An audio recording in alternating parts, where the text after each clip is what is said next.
আসসালামু আলাইকুম ওরহমতুল্লাহি ওবরাকাতুহ। 1 মিনিট মাদ্রাসা ইউটিউব চ্যানেলে সম্মানিত দিনী ভাই বোনেরা, আমি আশা করি রব্বুল আলমিন আল্লাহ তাআলার অশেষ রহমতে আপনারা ভালো আছেন, সুস্থ আছেন। আলহামদুলিল্লাহ। পবিত্র জিলকদ মাসের আজ হচ্ছে অত্যন্ত ফজিলতপূর্ণ একটি দিন, বৃহস্পতিবার দিন। অবশ্যই চেষ্টা করবেন রোজা রেখে আসরের পরে 11 বার একটা ছোট্ট দোয়ার আমল করার এবং আল্লাহ তাআলার কাছে মনের নেক আশা পূরণের জন্য আপনি কান্নাকাটি করে একটি দোয়া পড়বেন। আল্লাহ তাআলা ইনশাআল্লাহ মাগরিবের আগেই বা ইফতারের আগে আপনার মনের নেক আশা পূরণের একটি সুসংবাদ দেবেন। মনের মধ্যে যদি শতভাগ বিশ্বাস নিয়ে নিয়ম মেনে আমলটি করতে পারেন, রব্বুল আলামিন আশা করা যায় এই আমলের ওসিলায় আপনার মনের নেক আশা ইনশাআল্লাহ অন্যান্য দিনী ভাই বোনদের মতো পূরণ করেই দেবেন। তাই অনুরোধ করছি, নিয়ত করে নিয়ম মেনে আমলটি করবেন। এই উদ্দেশ্যে ভিডিওটি সম্পূর্ণ দেখুন। সপ্তাহের গুরুত্বপূর্ণ একটি দিন বৃহস্পতিবার। জুমাবারের পূর্ববর্তী দিন হওয়ায় এটি জুমার দিনকে প্রস্তুত করে তোলে। এই দিন রোজা রাখা, নেক আমল করা ও ইবাদত করার ফজিলত অপরিসীম।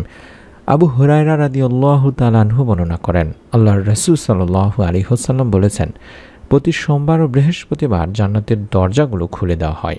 এরপর এমন সব বান্দাকে ক্ষমা করে দেওয়া হয় যারা আল্লাহর সঙ্গে শরিক করে না। তবে সেই ব্যক্তিকে ক্ষমা করা হয় না যার ভাই ও তার মধ্যে শত্রুতা বিদ্যমান। এরপর 3 বার বলা হয়, এ দুজনকে আপোষ মীমাংসা করার জন্য অবকাশ দাও। এটি সহিহ মুসলিম শরীফের সহিহ একটি হাদিস। তাই বিশ্বনবী সাল্লাল্লাহু আলাইহি ওয়াসাল্লাম বলেছেন, এক মুসলমান আরেক মুসলমানের সঙ্গে 3 দিনের বেশি যেন রাগ করে না থাকে।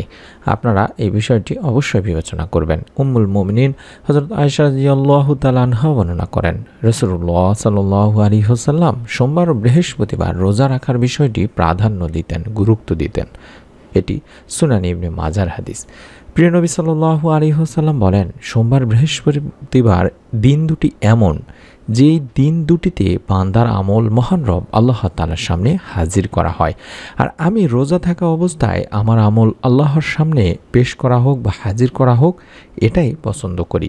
সুনানে তিরমিজি শরীফের একটি হাদিস। তাই আমি অনুরোধ করব, আপনারাও যদি সম্ভব হয় এই দুটি দিন রোজা রেখে আল্লাহ তাআলার কাছে আপনার মনের যত নেক আশাগুলো আছে সেগুলো তুলে ধরবেন, যাতে করে আপনারও একটি ভালো বা নেক আমল আল্লাহ তাআলার সামনে উপস্থাপিত হয়। আর রোজার রয়েছে অফুরন্ত সওয়াব দিনী ভাই বোনেরা। রোজার বিনিময় স্বয়ং আল্লাহ তাআলা দেবেন বলে ঘোষণা করেছেন। হাদিসে কুদসিতে আল্লাহ তাআলা বলেন, মুমিনের প্রতিটি কাজ তার নিজের জন্য, কিন্তু রোজা এর ব্যতিক্রম। রোজা শুধু আমার জন্য, আমি এর প্রতিদান দেব।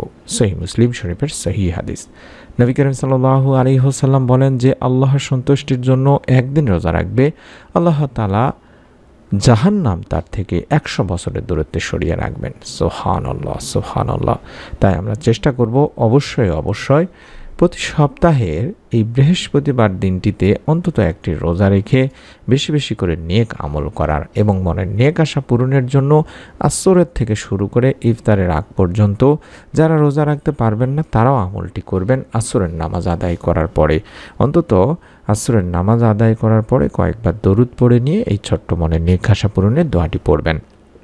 মনের একান্ত আশা পূরণে মানুষ অনেক আমলই করে থাকেন, তবে ইসমে আজম দোয়া কবুলের গুরুত্বপূর্ণ একটি উপায়।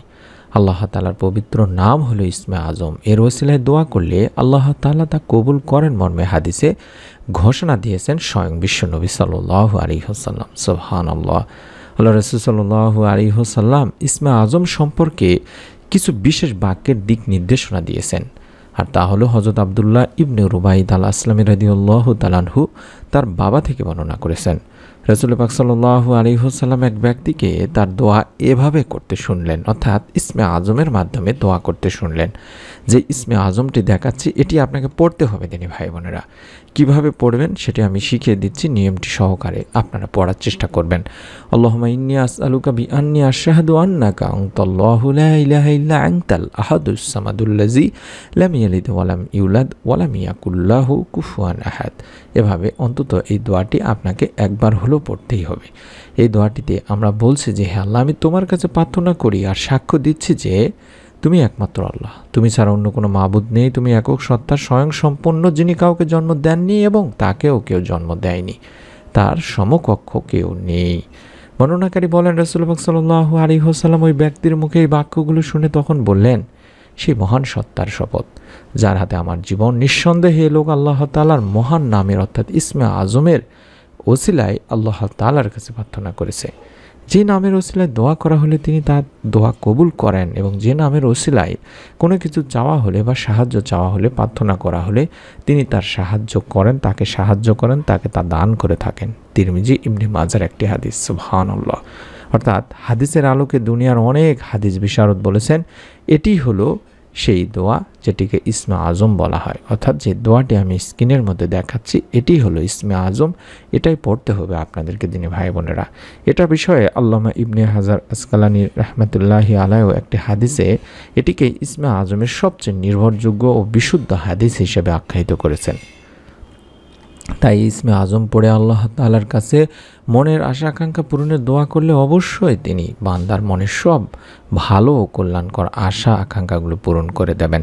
সুতরাং মুমিন মুসলমানের উচিত হবে যে নিজেদের একান্ত কল্যাণকর চাওয়া পাওয়া পূরণে আল্লাহর প্রতি আন্তরিকতা, ভালোবাসা, শ্রদ্ধা, বিশ্বাস, ভক্তি এবং আস্থা ভরসা রেখে সংক্ষেপে এই ইসমে আজমের আমলটি করা, আল্লাহকে ডেকে ডেকে মনের চাওয়া পাওয়াগুলো পূরণের আবেদন করা। আমি ইসমে আজমটি আবারও দেখায় দিচ্ছি। আপনারা অবশ্যই ইসমে আজমটি পড়ার আগে আসর থেকে শুরু করে মাগরিব পর্যন্ত বা ইফতারের আগ পর্যন্ত ইসমে আজমটি যখনই পাঠ করবেন অন্তত 11 বার আগে দরুদ শরীফ পাঠ করে নেবেন। দরুদ শরীফ অত্যন্ত ফজিলতপূর্ণ একটি আমল। নবী করিম সাল্লাল্লাহু আলাইহি ওয়াসাল্লাম বলেছেন, যে ব্যক্তি সকালবেলা আমার উপর 10 বার দরুদ পাঠ করবে এবং বিকালবেলা আমার উপর 10 বার দরুদ পাঠ করবে, কিয়ামতের দিন সে আমার সুপারিশ দ্বারা সৌভাগ্যবান হবে। সুবহানাল্লাহ। এবং দরুদবিহীন দোয়া আল্লাহ তাআলার কাছে পৌঁছায় না। তাই দোয়ার সময় অবশ্যই আল্লাহর প্রশংসার পাশাপাশি রাসূল পাক সাল্লাল্লাহু আলাইহি ওয়াসাল্লামের প্রতি দরুদ পড়তে হবে দিনী ভাই বোনেরা। হযরত আনাস রাদিয়াল্লাহু তাআলা আনহু বর্ণনা করেছেন, যেখানে আল্লাহ রাসূল সাল্লাল্লাহু আলাইহি ওয়াসাল্লাম বলেছেন, যতক্ষণ রাসূল পাক সাল্লাল্লাহু আলাইহি ওয়াসাল্লামের উপর দরুদ পড়া হবে না ততক্ষণ সেই দোয়া বাধাগ্রস্ত অবস্থায় থাকবে, অর্থাৎ এই দোয়া আল্লাহ তাআলার কাছে পৌঁছাবে না এবং এই দোয়া কবুলও করা হবে না। তাই আমরা যখনই দোয়াটি পড়ব তখনই আগে চাইলে দরুদ ইব্রাহিম পড়তে পারি, অথবা শুধুমাত্র সাল্লাল্লাহু আলাইহি ওয়াসাল্লাম, সাল্লাল্লাহু আলাইহি ওয়াসাল্লাম, সাল্লাল্লাহু আলাইহি ওয়াসাল্লাম, সাল্লাল্লাহু আলাইহি ওয়াসাল্লাম এভাবেও অন্তত 11 বার আগে পড়ে নেব বা 10 বার পড়ে নেওয়ার চেষ্টা করব। এই দরুদটি পড়ার পরে আমরা আল্লাহুম্মা ইন্নী আসআলুকা বিআন্নী আশহাদু আন্নাকা আনতাল্লাহু লা ইলাহা ইল্লা আনতাল আহাদুস সামাদুল্লাযী লাম ইয়ালিদ ওয়া লাম ইউলাদ ওয়া লাম ইয়াকুল লাহু কুফুয়ান আহাদ। এটি কম করে হলো একবার পড়ে 2 হাত তুলে দোয়া করব। 2 হাত তুলে দোয়া করার শুরুতে আল্লাহর প্রশংসা হিসাবে আমরা সূরা ফাতিহা পড়ব এবং বিশ্বনবী সাল্লাল্লাহু আলাইহি ওয়াসাল্লামের প্রতি দরুদ পাঠ পূর্বক দোয়া শেষ করব।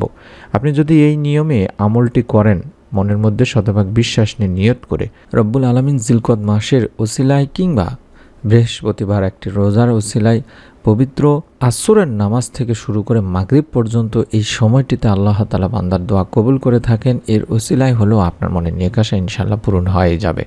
তাই অনুরোধ করছি, নিয়ত করে আমলটি করুন। অন্তত ভিডিওটিতে একটি করে লাইক দিয়ে কমেন্টে অন্তত আমিন লেখার মাধ্যমে নিয়ত করে ফেলুন এবং নতুন আমলের ভিডিওগুলো পাওয়ার জন্য, মিস না করার জন্য অবশ্যই আপনারা আমাদের চ্যানেলটি সাবস্ক্রাইব করে রাখুন। সকলে ভালো থাকুন, সুস্থ থাকুন। আমরা দোয়া করি রব্বুল আলামিন যেন আপনাদের সকলকে এই আমলের ওসিলায় আপনাদের যার যার মনের নেক ও ভালো ইচ্ছাগুলো পূরণ করেই দেন। আমিন। আসসালামু আলাইকুম ওয়া রাহমাতুল্লাহি ওয়া বারাকাতুহু।